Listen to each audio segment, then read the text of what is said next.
23 مارچ ہر سال یوم پاکستان کے طور پر منایا جاتا ہے۔ اس روز پورے پاکستان میں عام تعطیل ہوتی ہے اور اس کی اہمیت کے حوالے سے تقاریب کا اہتمام کیا جاتا ہے۔ اس دن کو پاکستان کے قومی تہوار کے طور پر منایا جاتا ہے۔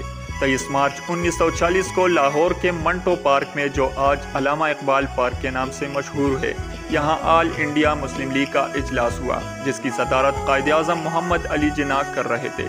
اس تاریخی اجلاس میں بنگالی لیڈر مولوی فضل الحق نے 24 مارچ 1940 کو ایک متفقہ قرارداد پیش کی، جو تاریخ میں پہلے قرارداد لاہور اور پھر قرارداد پاکستان کے نام سے مشہور ہوئی۔ آل انڈیا مسلم لیگ کے 3 روزہ سالانہ اجلاس کے اختتام پر قیام پاکستان کی تاریخی قرارداد منظور کی گئی، جس میں 2 قومی نظریے کی بنیاد پر پاکستان کے قیام کی بنیاد رکھی گئی۔ قرارداد کی منظوری کے 7 سال بعد 14 اگست 1947 عیسوی کو ہندوؤں کی مخالفت کے باوجود مسلمان ایک الگ وطن بنانے میں کامیاب ہوئے۔ قرارداد پاکستان کی یاد کو زندہ و جاوید رکھنے کے لیے 1960 عیسوی کو اسی مقام پر یادگار کی تعمیر کا فیصلہ کیا گیا۔ ترک ماہر تعمیرات نے مینار پاکستان کا نقشہ تیار کیا۔